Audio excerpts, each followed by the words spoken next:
Student स्वागत है आप सभी का एक और नए वीडियो पर। उम्मीद है कि आपकी तैयारी पूरी हो गई होगी। अब देखिए एक दिन बचा हुआ है, फिर आपके बोर्ड एग्जामिनेशन स्टार्ट हो जाएंगे। बस एक रात की अब कहानी है सारी। तो यहाँ पर आपको थोड़ी बहुत टेंशन तो हो रही होगी कि हमारा एग्जाम पेपर कैसा आएगा, क्या हम एग्जाम पेपर को कर पाएंगे, क्या हम अच्छा स्कोर कर पाएंगे। तो मैं आपको वीडियो की स्टार्टिंग में ही बता देता हूँ, एमपी बोर्ड का जो एग्जाम पेपर आता है वो इस तरीके से डिजाइन किया जाता है कि हर एक बच्चा उसको कर पाए। अगर आप एवरेज स्टूडेंट है तब भी आप उसको कर पाओगे, अगर आप बैक बेंचर है तब भी आप उस पेपर को आराम से कर पाओगे, और फिर अगर आप टॉपर से तो फिर आपके सामने कैसा ही एग्जाम पेपर आ जाए आप उसको आराम से कर दोगे। सही बात है। तो मैं आपको यही समझाना चाह रहा हूँ कि एमपी बोर्ड का जो एग्जाम पेपर है उसका स्टैंडर्ड ईजी होता है, यानी कि हर एक बच्चा उसको कर पाता है। तो यहाँ पर आपको घबराने की जरूरत नहीं है, एग्जाम पेपर ऐसा ही आएगा जिससे कि आप कर पाओगे। क्योंकि काफ़ी बच्चे मुझसे पूछ रहे थे कि एमपी बोर्ड का एग्जाम पेपर का स्टैंडर्ड कैसा होता है, अच्छा होता है या फिर बेकार होता है। तो मैं आपसे कहूँगा अच्छा भी नहीं होता है, बेकार भी नहीं होता है। वही कॉन्सेप्ट बेस आपके क्वेश्चन आते हैं, जो आपने पढ़ा वैसा का वैसा आ जाता है। तो यहाँ पर आपको घबराने की जरूरत नहीं है, आपके पेपर अच्छे ही जाएंगे। अब देखिए आज की वीडियो में अपन बात करेंगे कॉपी रिप्रेजेंटेशन के ऊपर। आपको सारी चीजें आती हैं, आपको सब कुछ याद है, फिर भी आप वहाँ पर कुछ मिस्टेक ऐसी कर देते हो कि जितने नंबर का आपने क्वेश्चन किया उतने नंबर आपको वहाँ पर नहीं दिए जाते हैं। तो इन्हीं सभी के बारे में अपन वीडियो में आगे बात करेंगे। यहाँ पर आप देख सकते हैं मैंने कुछ पॉइंट मेंशन कर रखे हैं, वन बाय वन अपन इन्हीं पर बात करेंगे। अब ये सारी चीजें मैं आपको कैसे बता पा रहा हूँ, तो मैं आपको यहाँ पर अपना परसेंटेज बता देता हूँ। आप यहाँ पर वीडियो पॉज करके मेरी मार्कशीट देख सकते हो, चाहो तो स्क्रीनशॉट कैप्चर करके रखो, जूम करके देखना, अच्छे से आपको दिख जाएगा। अब देखिए ये चीज़ आपको क्यों जानना जरूरी है, क्योंकि जब आप एग्जाम देने जाओगे तो वहाँ पर आपके पास बस दो ही चीज़ें होंगी, एक आपका होगा पेन और एक आपके पास होगी आंसर शीट। अब जो आंसर शीट रहेगी वो आपको रिप्रेजेंट करेगी एग्जामिनर के सामने। अब वो कैसे, तो वही सब मैं आपको बताऊंगा। यानी कि जो कॉपी आप रिप्रेजेंट करोगे वही कॉपी आपको रिप्रेजेंट करेगी एग्जामिनर के सामने, और जो एग्जामिनर है वो आपको नंबर देने ही बैठा है। बस आपको स्मार्ट तरीके से काम करना आना चाहिए। और स्मार्ट आप कैसे बनोगे, तो वीडियो को आप एंड तक जरूर से देखिएगा। हो सकता है कि वीडियो थोड़ी सी बड़ी हो जाए, बट यहाँ पर आपको सारी चीजें समझ में आ जाएंगी, आप वहाँ पर कोई भी मिस्टेक नहीं करोगे।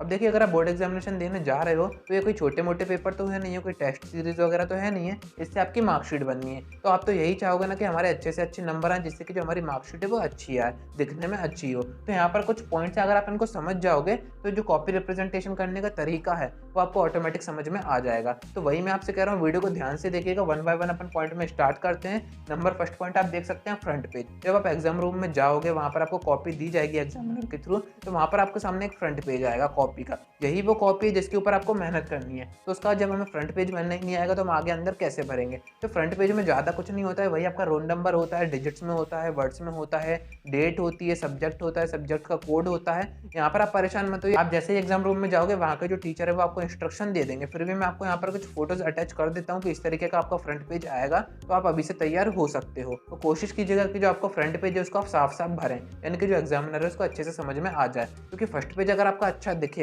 तो अंदर के सारे पेज अच्छे ही होने हैं, ऐसा एग्जामिनर सोचेगा। अब अंदर कुछ भी हो सकता है।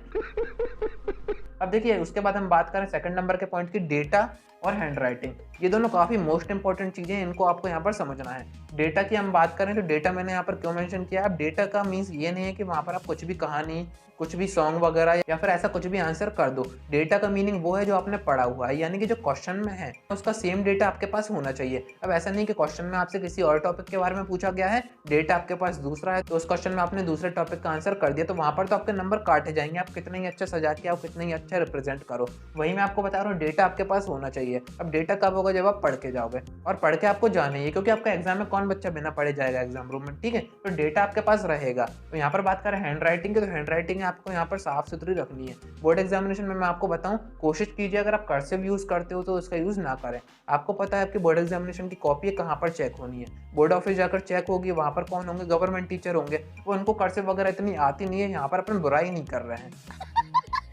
अब देखिए सीधी सी बात है, अगर एग्जामिनर से आप जितनी मेहनत करवाओगे उतनी मेहनत वो आपको नंबर काटने में भी करेगा। अब जो कर्सिव राइटिंग होती है वहाँ पर दिक्कत क्या होती है, आपके सारे वर्ड एक दूसरे से मैच होते हैं। बट बोर्ड एग्जामिनेशन में मैं आपको बताऊँ, आपकी जो हैंड राइटिंग है वो थोड़ी सी बड़ी बड़ी, साफ साफ और दूर दूर, कोशिश कीजिएगा कि ऐसी आप वहाँ पर करें। हैंड राइटिंग आपकी जो नॉर्मल होती है वही आप यूज़ करेंगे तो ज़्यादा अच्छा रहेगा। कर्सिव वगैरह आप यूज़ कर सकते हैं, बट वहाँ पर वही दिक्कत है कि एग्जामिनर को अगर कुछ समझ में नहीं आया तो आपके वर्ड्स वगैरह काट सकता है। वैसे कोई दिक्कत की बात नहीं है, हैंड राइटिंग मैंने आपको बता दिया। कोशिश कीजिएगा आपका डेटा अच्छा हो, शॉर्ट हो, जितने नंबर का क्वेश्चन हो उतना ही हो। अब कितने नंबर का क्वेश्चन कितना बड़ा आंसर करना है वो भी मैं आपको यहाँ पर बता देता हूँ। अगर आपका 2 नंबर का क्वेश्चन है तो आप 3 से 4 डायस में उसे खत्म कर सकते हैं। अगर आपका 3 नंबर का है तो आप 5 से 6 में कर सकते हैं। अगर आपका 4 नंबर का क्वेश्चन है तो कोशिश कीजिए कि आप पूरा पेज ही भर दें। अब देखिए बोर्ड एग्जामिनेशन है, वहाँ पर आप जितनी कॉपी भरोगे, जितना ज़्यादा वहाँ पर डेटा दिखाओगे, एग्जामिनर को आप दिखाओगे कि हाँ इतना हमें आता है, तो वो आपको उसी हिसाब से नंबर देगा। और स्टार्टिंग के जो आपके कुछ पेजेस होते हैं उनमें कोशिश कीजिएगा कि आपकी राइटिंग सबसे अच्छी हो। अभी तक आपने उतनी अच्छी हैंड राइटिंग कहीं यूज़ नहीं करी, उतनी अच्छी आपको यहाँ पर शुरू के 2 या 3 पेजेस में करनी है।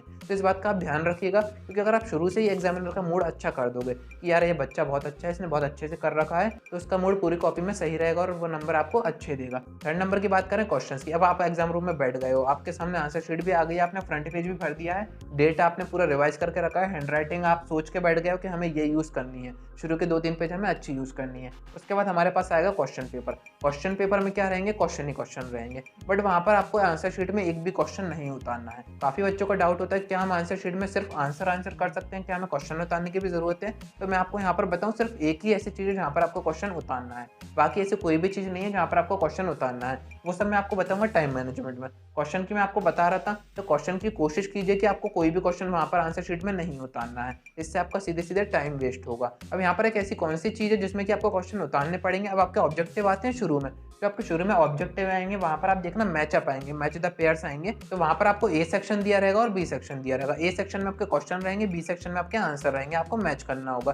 तो मैचअप में आपको क्या करना है, जो सही है उसके सामने आपको सही का मेंशन कर देना है, आपको मैच नहीं करना है जो हम छोटे में करते थे, ठीक है। तो इसे मैच द पेयर एक ऐसी चीज़ है जिसमें कि आपको क्वेश्चन उतारना है, यानी कि ए सेक्शन और बी सेक्शन दोनों साइड का वो आपको उतारना है। बाकी चूज द करेक्ट की बात करें, ट्रू फॉल्स की बात करें, या फिर कुछ भी ऑब्जेक्टिव हो, वहाँ पर आपको सिर्फ नंबर मेंशन करना है और वहाँ पर आपको उसका आंसर मेंशन कर देना है। क्वेश्चन उतारने में आपको टाइम वेस्ट नहीं करना है, सिर्फ आंसर करना है, क्योंकि आंसर के आपको नंबर दिए जाएंगे, क्वेश्चन के आपको नंबर नहीं दिए जाएंगे। अब देखिए बात कर रहे थे हम क्वेश्चन की, तो यहाँ पर मैं आपको एक बात और बताऊँ, अगर आपको पूरे क्वेश्चन आ रहे हैं तो कोशिश कीजिए कि सीक्वेंस से करें। क्वेश्चन 1, उसके बाद 2, उसके बाद 3, स्पेस वगैरह मत छोड़ना बीच में कि हमें क्वेश्चन 2 नहीं आ रहा है तो हम क्वेश्चन 3 पे स्किप कर देते हैं, क्वेश्चन 2 को हम जगह छोड़ देते हैं। ये चीज़ें थोड़ी सी नेगेटिव इंपैक्ट वहाँ पर दे सकती हैं। एग्जामिनर ये सोचेगा कि इसको फर्स्ट क्वेश्चन तो आ रहा था, सेकंड इसको आया नहीं, इसको थर्ड क्वेश्चन आ गया तो इसने यहाँ पर स्पेस छोड़ दिया, तो थोड़ा सा नेगेटिव इंपैक्ट यहाँ पर पड़ सकता है। तो इससे अच्छा तो मैं आपको ये बताऊँ, आपको जितने भी क्वेश्चन आ रहे हैं वो सीक्वेंस से आप करते जाइए, स्पेस वगैरह मत छोड़िए। जो भी आपको नहीं आ रहा है तो वो आप एग्जाम के एंड में कीजिएगा।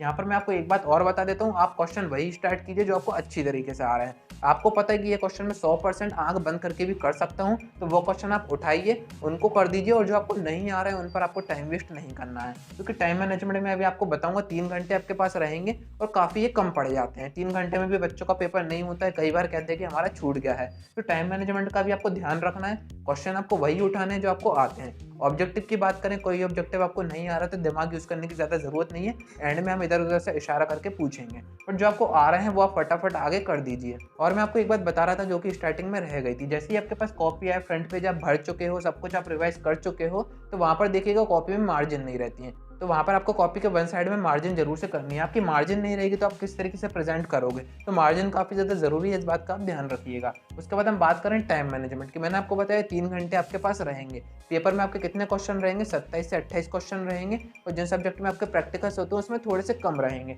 अब देखिए टाइम उतना ही है और क्वेश्चन भी उतना ही है, ना टाइम आपका ऊपर हो सकता है ना क्वेश्चन आपके ऊपर हो सकते हैं। तो शुरू से ही कोशिश कीजिए कि आपकी जो स्पीड है वो एवरेज रहे, कम नहीं रहनी चाहिए और ज़्यादा भी नहीं रहनी चाहिए। ज़्यादा अगर हुई तो हो सकता है कि आप मिस्टेक्स करो, तो एवरेज स्पीड बना के रखिएगा। जो क्वेश्चन आपको आ रहा है मैंने आपको बता दिया, उनको आप उठाइए, उनको आप कर दीजिए। अब देखिए टाइम मैनेजमेंट में एक चीज़ और आ जाती है, अगर कोई क्वेश्चन हमें नहीं आ रहा है, हम इधर उधर से टीपने की कोशिश कर रहे हैं, वो भी अपना कर रहा है, हम भी उसका टीप रहे हैं, तो यहाँ पर भी हमारा टाइम खराब हो रहा है, क्योंकि ना तो वो कर पा रहा है ना हम कर पा रहे हैं। तो जो टीपने की बात है चीटिंग वगैरह की, वो हमें करनी है एंड में, वो हमारा एंड का ऑप्शन होना चाहिए, क्योंकि एंड में आपके पास इतना टाइम तो रहेगा, और जो टीचर रहते हैं तो आपको एंड में हो सकता है कि थोड़ी बहुत चीटिंग करने दे दें, तो आप तब उसको कर सकते हैं। तो अभी इसमें टाइम वेस्ट मत कीजिएगा। एग्जाम के टाइम में आपको पूरा फोकस ये रखना है कि जो क्वेश्चन हमें आ रहे हैं वो हमसे नहीं छूटने चाहिए। उसके बाद हम बात करें रफ वर्क की। अगर आपको कोई चीज़ रफ बनानी है, कोई डायग्राम वगैरह है, कोई क्वेश्चन करना है, कोई चीज़ आपको याद नहीं आ रही है, तो कॉपी के पीछे का पेज उठाइए, ऊपर आप मेंशन कर दीजिए रफ पेज, ठीक है। वहाँ वहाँ पर आपको जितना रफ करना है, जितनी ड्राइंग बनानी है वो आप बनाइए, और जब आपका पूरा पेपर हो जाता है उसको काट के ज़रूर से आ जाइएगा, ठीक है। ये यहाँ पर मिस्टेक करते हैं बच्चे कि उसको काट के नहीं आते हैं, आपको वहाँ पर वो पेज काट के आना है।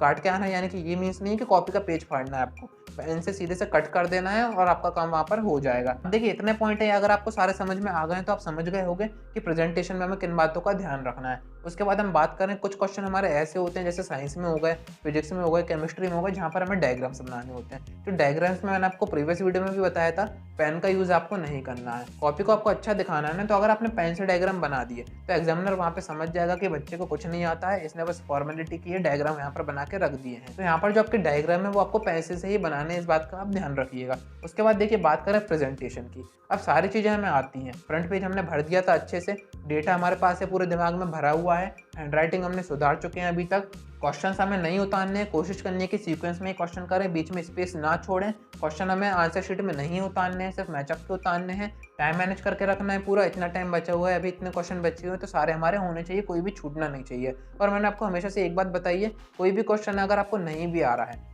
तो टॉपिक पढ़िए, उसके मैचिंग का कुछ ना कुछ वहाँ पर आंसर करके ज़रूर से आइएगा।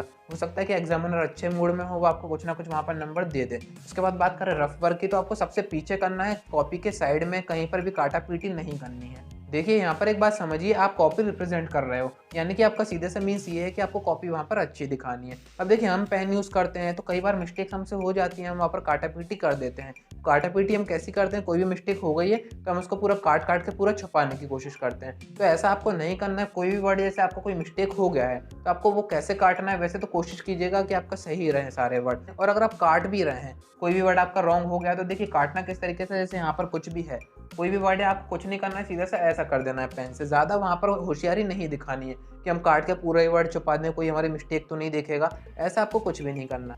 डायग्राम्स मैंने आपको बता दिया, पेंसिल का यूज़ करना है। और डायग्राम में एक खास बात, जिस चीज़ का भी वो डायग्राम है तो डायग्राम के नीचे उसका नाम होना चाहिए। अब ऐसा नहीं है कि डायग्राम आपने बना दिया है, सारी चीज़ उसकी मेंशन कर दी कि ये होता है, ये वो होता है, और आपने डायग्राम का ही नहीं बताया कि ये डायग्राम किस चीज़ का है। तो इस बात का भी आप ध्यान रखिएगा। अब बात करते हैं सबसे मेन पॉइंट की, वो है प्रेजेंटेशन। सारी चीज़ें हम समझ गए हैं, कॉपी में कहाँ पर क्या करना है वो सब हम समझ गए हैं, फ्रंट पेज कैसे बनना है वो सब हम समझ गए हैं।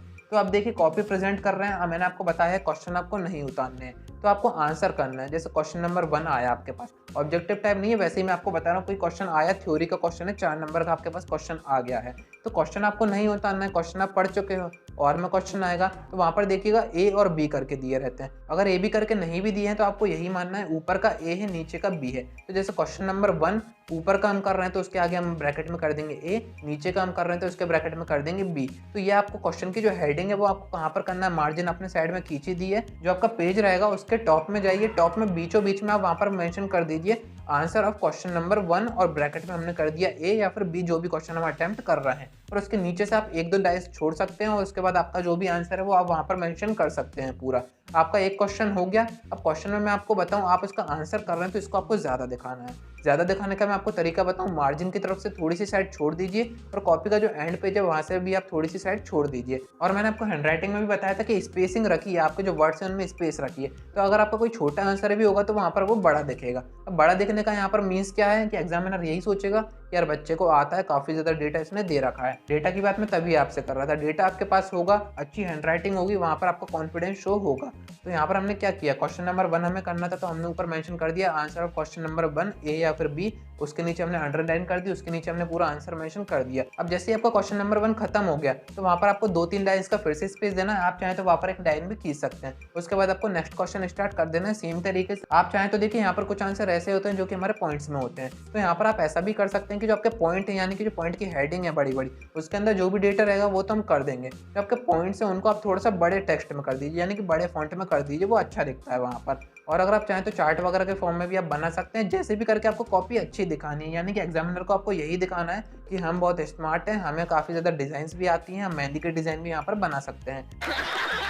तो इन्हीं सभी बातों का आपको ध्यान रखना है। यहाँ पर आप और भी अच्छा कर सकते हैं, ज़रूरी नहीं है कि मैं आपको किसी टॉपर की कॉपी दिखाऊं, आप खुद भी काफ़ी अच्छा कर सकते हो। आपकी जितनी भी क्रिएटिविटी है जो कि आप शो कर सकते हो तो वो आप एग्जाम कॉपी में कर सकते हो। अब ऐसा नहीं कि मेहंदी वगैरह के डिज़ाइन मैंने आपसे कह दिया तो आप सच में बना के आ जाओ, कर सकते हो ऐसा अगर आपके पास टाइम हो तो। मैंने आपको बताया टाइम आपको कम पड़ सकता है, तो टाइम का भी ध्यान रखिएगा, ऐसा नहीं कि कॉपी हम सजा रहे हैं, धीरे धीरे कर रहे हैं आराम आराम से अच्छी हैंडराइटिंग में, तो हमारा क्वेश्चन ही छूट जाए। तो ये मिस्टेक आपको यहाँ पर नहीं करनी है। तो उम्मीद है कि आपको सारी बातें समझ में आ गई होंगी। कोई डाउट है तो कमेंट जरूर से कर सकते हैं, इंस्टा पर भी आप मुझसे बात कर सकते हैं। आज की वीडियो में इतना ही। वीडियो पसंद आई तो सब्सक्राइब जरूर से कीजिएगा, नोटिफिकेशन आइकन जरूर से ऑन कर दीजिएगा, क्योंकि काफ़ी ज़्यादा मेहनत मैंने भी की और काफ़ी ज़्यादा मेहनत आप भी करोगे कॉपी रिप्रेजेंटेशन में। तो आज की वीडियो में इतना ही। अगर आपने अभी तक टेलीग्राम ग्रुप ज्वाइन करके नहीं रखा तो जरूर से ज्वाइन करके रखिएगा। कहीं से ओटी वगैरह आते हैं, कुछ इंपॉर्टेंट क्वेश्चन आते हैं, तो वो सब मैं आपको वहाँ पर दे दूंगा।